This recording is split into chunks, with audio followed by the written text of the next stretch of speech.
আসসালামু আলাইকুম ওয়া রাহমাতুল্লাহি ওয়া বারাকাত। ব্যস্ত লোকদের পাছে উঁচু আওয়াজে কোরআন শরীফ পড়া জায়েজ আছে কিনা?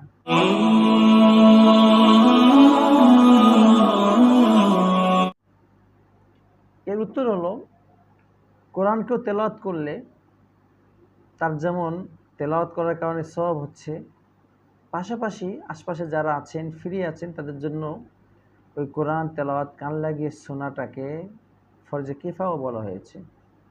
তো যারা এমন কাজে ব্যস্ত আছেন, তারা এই ফরজে কিফায়াটা আদায় করতে পারবেন না, অর্থাৎ ওখানে এমন কেউ নেই যে নাকি কাজের ব্যস্ততা না থাকার কারণে কোরআন শুনতে পারছেন, তখন উচিত কোরআনটাকে এত জোরে না পড়া যে যারা তাদের কাছে যায়, বরং এতটুকু মৃদু আওয়াজে পড়ে যে আপনার নিজের শোনার জন্য কাজ হয়ে যায়, পাশাপাশি তাদের শোনার যে একটা ইবাদত ছিল সেটা তাদের উপরে চাপিয়ে না দেওয়া হয়, কেননা তারা তো তখন এটাকে পালন করতে পারছে না।